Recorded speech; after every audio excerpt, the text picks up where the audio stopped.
நம்ம வந்துட்டு இப்போ கடலைப்பருப்பை வந்து வேக வச்சு எடுத்துக்கலாம். நான் வந்து 1 கப் அளவுக்கு கடலைப்பருப்பை வந்து ஒரு 2 மணி நேரம் கழுவிட்டு ஊற வச்சு எடுத்திருக்கேங்க. இது கூட வந்து ஃப்ரெஷ் தண்ணி வந்துட்டு ஒரு 1½ கப் அளவுக்கு நான் தண்ணி ஆட் பண்ணியிருக்கேன். ஸோ கொஞ்சமாக உப்பு சேர்த்துட்டு நம்ம நல்லா வேக வச்சு எடுத்துக்கலாம். ஓகேங்க. அதுக்கப்புறமா நம்ம வந்துட்டு அதுக்குள்ளே பேஸ்ட் ஒன்று ரெடி பண்ணிடலாங்க. தேங்காய், காஞ்ச மிளகா, இந்த சுண்டலுக்கு வந்து ரொம்ப நல்லாயிருக்கும். ஓகேங்க. இப்போ வந்து நல்லா அந்த ப்ரெஷர்லாம் போயிடுச்சு. நம்ம ஓப்பன் பண்ணி பார்த்துடலாம். இது வந்து உங்களுக்கு பார்க்க நல்லா வெந்திருக்கு. அது குழஞ்ச மாதிரி இருக்கிற மாதிரி இருக்கும். பட் ஆனால் டேஸ்ட்டு வந்து ரொம்ப நல்லா இருக்குங்க. ஓகே. இதுக்கப்புறமா நம்ம வந்து தாளிச்சிக்கலாங்க. எண்ணெய் கொஞ்சம் ஆட் பண்ணிக்கோங்க. இதில் வந்து கடுகு ஆட் பண்ணிவிடுங்க. கடுகு நல்லா பொரிஞ்சிட்டே வரும்போது உளுத்தம்பருப்பு ஆட் பண்ணிக்கோங்க. ஓகே. இதில் வந்துட்டு கறிவேப்பிலையும் 2 மீடியம் சைஸ் அளவுக்கு நான் பச்சை மிளகாய் ஆட் பண்ணுறேன்.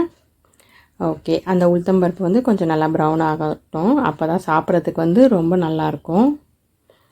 ஓகேங்க. அந்த கடலை பருப்பை வந்து நல்லா தண்ணி வடித்து எடுத்து வச்சுக்கோங்க. இப்போ வந்து நம்ம கொஞ்சம் கொஞ்சமாக ஆட் பண்ணிக்கலாம். குழந்தைங்களுக்கு இந்த மாதிரி கொடுத்தீங்கன்னா ரொம்ப இன்ட்ரெஸ்டிங்காக சாப்பிடுவாங்க. பருப்பு வந்து முழுசாக இருந்தது அப்படின்னா சில பேருக்கு பிடிக்காது. ஓகே. இதை வந்து நல்லா கொஞ்சம் மிக்ஸ் பண்ணி விட்டுருங்க. ஓகேங்க. இங்கே பாருங்கள். இப்போ வந்து நம்ம அரைச்சி வச்சுருக்கேன் அந்த தேங்காய் பேஸ்ட்டை வந்து நம்ம இதில் சேர்த்துடலாம். நான் வந்து கொஞ்சம் கொஞ்சமாக சேர்க்குறேன். நம்மளுக்கு வந்து ஃபுல்லாக தேவைப்பட்டுச்சுன்னா ஃபுல்லாக ஆட் பண்ணிக்கலாம். அப்படி இல்லைன்னா நம்ம வந்து கொஞ்சமாக ஆட் பண்ணிக்கலாம். இது மேலே வந்துட்டு ஒரு காஞ்ச மிளகாய் வந்துட்டு கிள்ளி போடுங்க. இன்னும் டேஸ்டியாக இருக்கும். ஓகே. நல்லா வந்துட்டு எல்லா பக்கம் இந்த தேங்காய் வர மாதிரி நல்லா மிக்ஸ் பண்ணி விடுங்க. இந்த கொலுக்கு வந்துட்டு நவராத்திரிக்கு இதை மறக்காமல் செஞ்சு பாருங்கள். ஓகேங்க. இப்போ வந்து இன்னும் கொஞ்சம் நான் வந்து சேர்க்குறேன். அப்போ தான் நல்லாயிருக்கும் அந்த தேங்காயோடைய வாசனை, அந்த காஞ்ச மிளகா காரம் எல்லாம்.